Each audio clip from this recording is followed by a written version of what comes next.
सद्गुरुदेव जय पद शरणों श्रेयस रूप चरणों शरणों जय सद्गुरु। पूज्य माता और बंधुओं, अध्यात्म प्राप्ति के लिए, रूहानियत प्राप्त करने के लिए 3 कृपाओं की बड़ी आवश्यकता होती है। पहली ईश्वरीय कृपा, दूसरी गुरु कृपा और तीसरी निज कृपा। जब और जहां ये तीनों कृपाएं उपलब्ध होती हैं, वहां सच्चा अध्यात्म प्राप्त होता है। जीवन मुक्त अवस्था जो हमारा लक्ष्य है, इसी जीवन में प्राप्त होती है। पहली कृपा ईश्वरीय कृपा, परमात्मा की सबसे बड़ी कृपा हमें उपलब्ध है। ईश्वर ने दया कृपा कर कर हमें मनुष्य योनि प्रदान की है।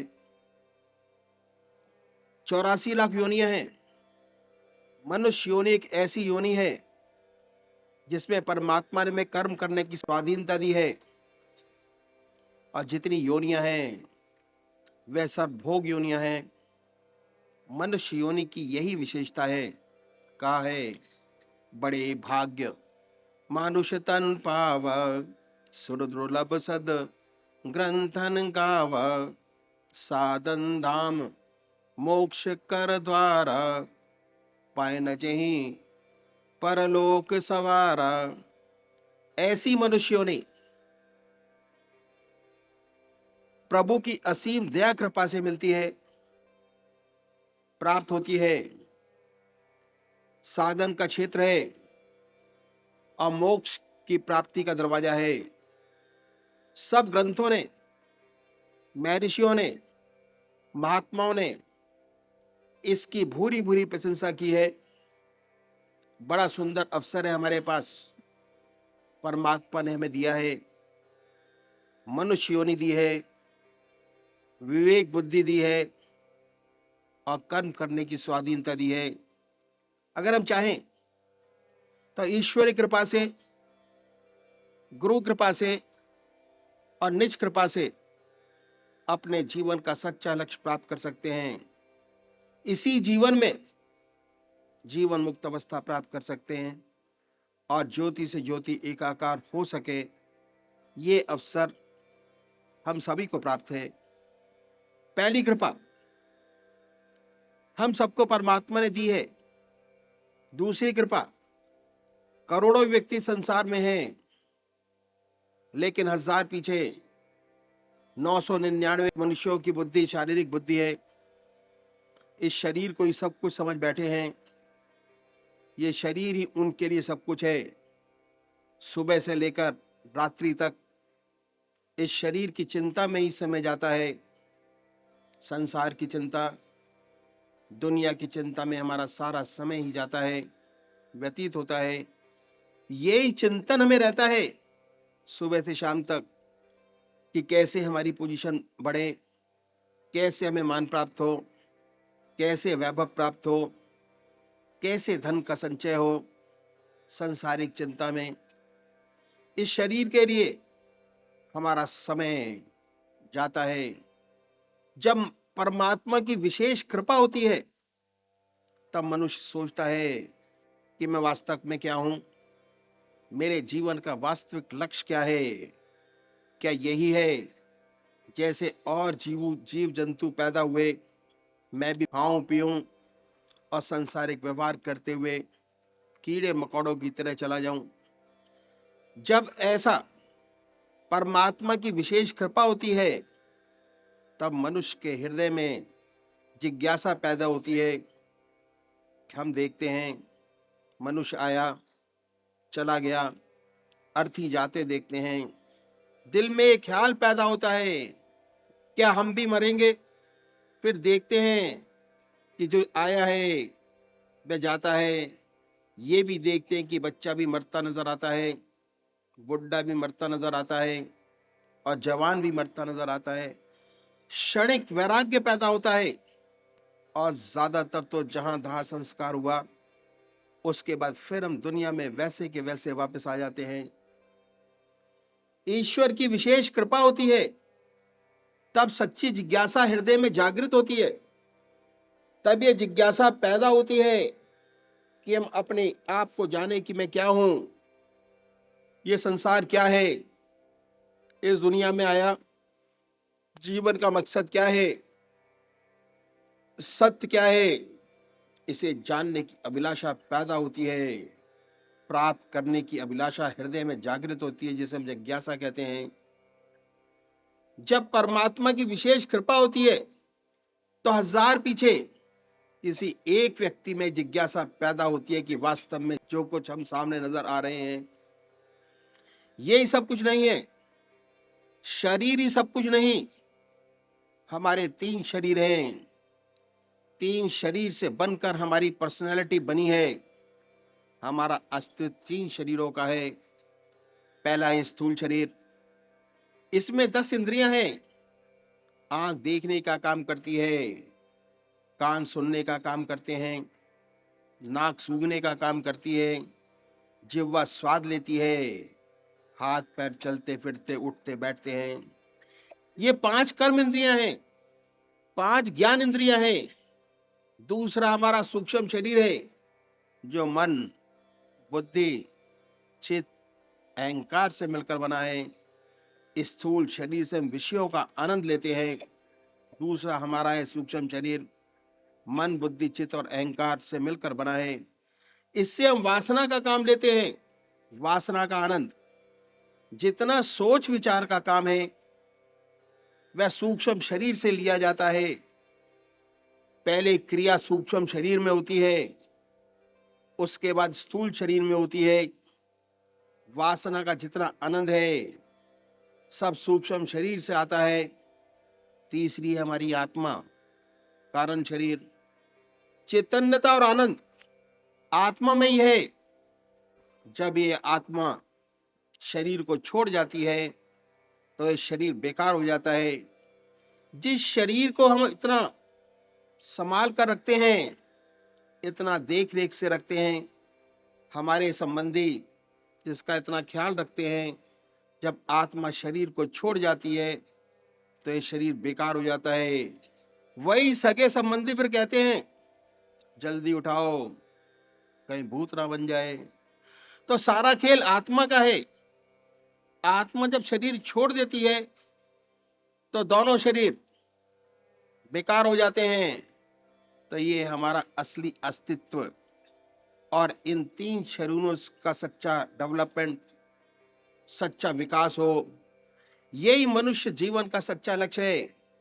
जब परमात्मा की दूसरी विशेष कृपा होती है तब मनुष्य के हृदय में जिज्ञासा पैदा होती है कि मैं क्या हूं, मैं कौन हूं, ये दुनिया क्या है, मैं कहां से आया, संसार क्या है, सत्य क्या है, सच्चाई क्या है, सत्य क्या है।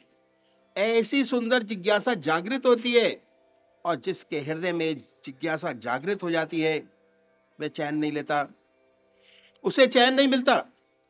संसार छोड़ता है, दुनिया छोड़ता है, कंदराओं में, पहाड़ों में, जंगलों में खाक छानता रहता है कि कैसे उसे इस सत्य का अनुभव हो, कैसे सत्य प्राप्त हो।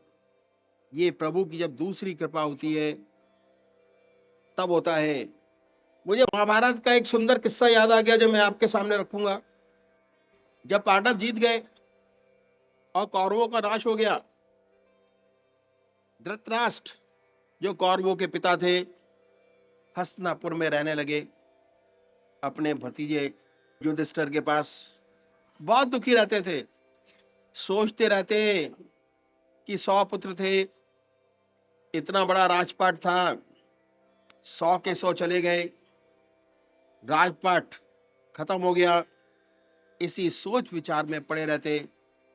इनके भाई थे विदुर जी। विदुर जी सन्यासी थे।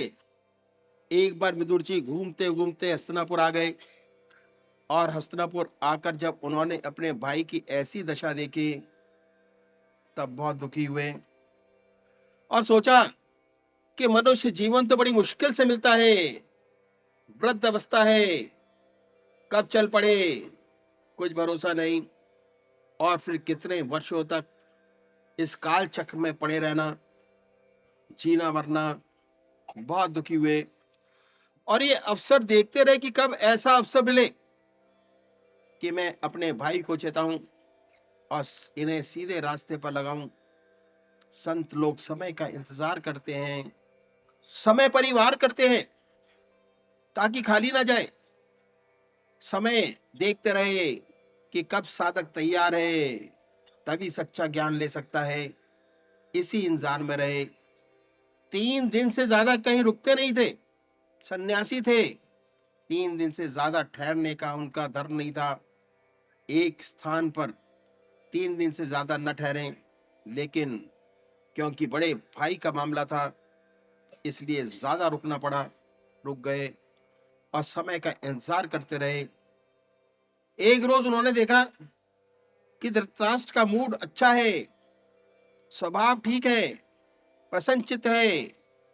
अच्छा अवसर जानकर उन्होंने धृतराष्ट्र से बात करते करते ये कहा कि भाई साहब, मैं आपको एक बड़ा सुंदर अनुभव बताता हूं अपना।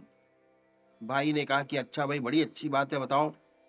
तो उन्होंने अपना अनुभव बताया। कहा कि मैं सन्यासी हूं और सन्यासी के नाते हमारा काम देशाटन का है। घूमते रहते हैं, 3 दिन से ज्यादा कहीं ठहरते नहीं। नगर नगर जाते हैं, देश में जाते हैं, बड़े बड़े देश देखे हैं, पहाड़ देखे हैं, कंदराएं देखी हैं, समुद्र देखे हैं, दरिया देखे हैं। घूमते रहते हैं, बहुत से देश, बहुत से मुल्क देखे हैं। और बोले कि एक बार मैं घूमते घूमते असम के जंगलों में निकल गया। असम में इतनी लंबी लंबी घास होती है, इतने घने जंगल कि उसमें हाथी भी छिप जाए। एक बार जब मैं असम में गया तब एक पगडंडी से जा रहा था। पगडंडी छोटा रास्ता जो जंगलों में से होकर निकलता है। मैं उस रास्ते पे चला जा रहा था, तब मैंने क्या देखा कि सामने से एक बहुत सुंदर व्यक्ति, हिष्ट-पुष्ट, बड़ा अच्छा सुडौल शरीर, बहुत ही सुंदर ब्राह्मण पुत्र सामने से चला आ रहा है। ज्ञान विज्ञान का दीपक मालूम होता था, हाईली इंटेलेक्चुअल। ऐसे व्यक्ति सामने से चला आ रहा है। विदुर जी ने बड़े कौतूहल से देखा कि परमात्मा की कितनी सुंदर रचना है।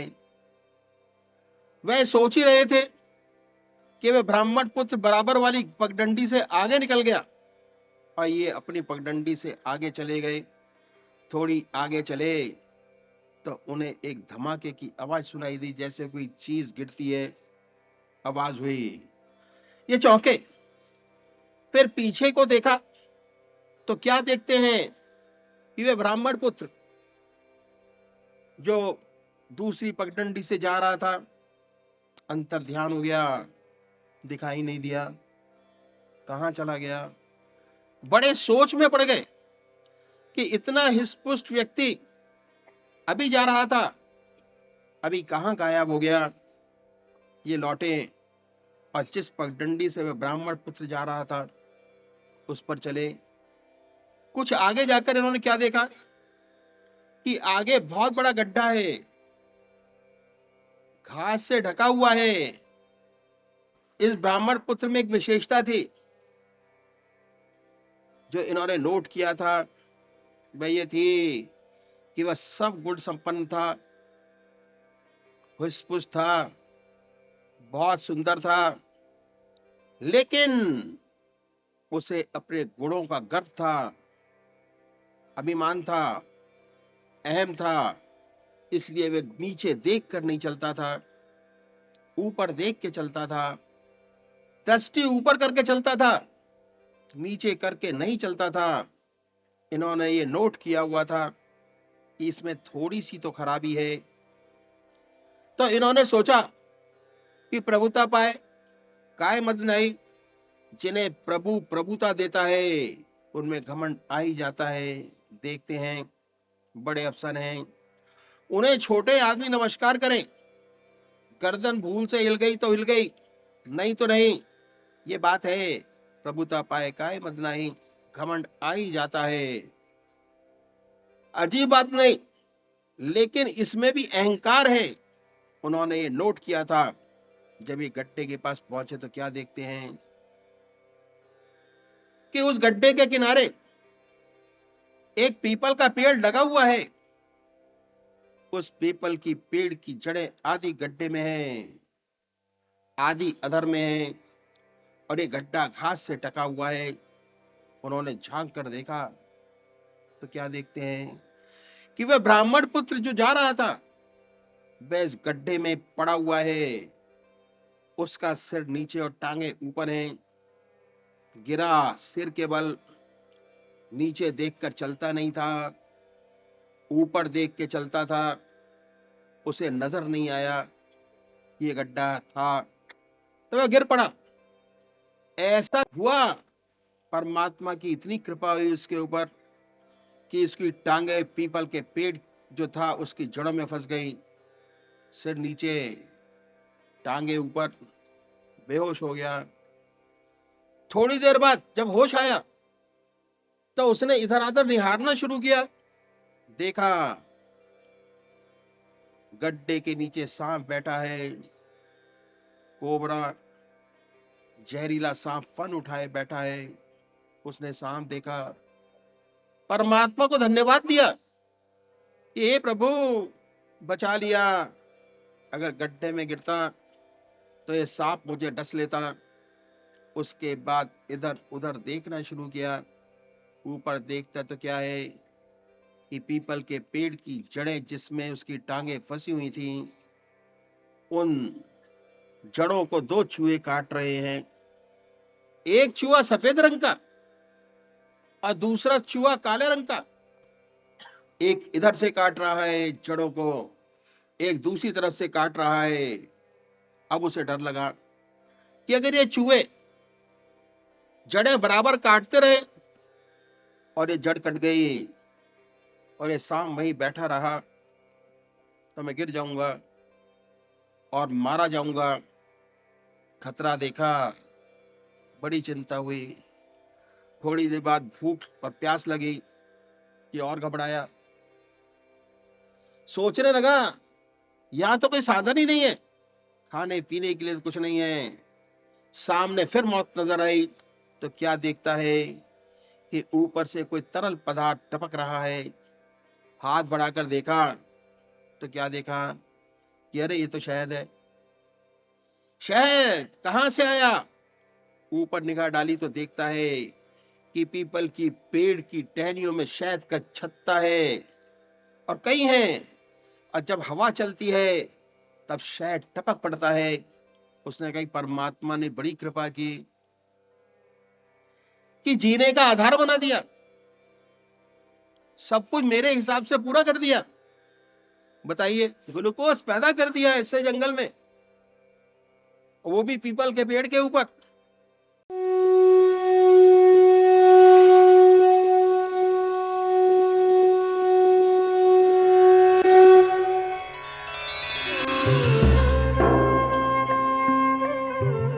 ध्यान योग के कार्यक्रम आनंद योग से निशुल्क जुड़ने के लिए संपर्क करें 9810239677।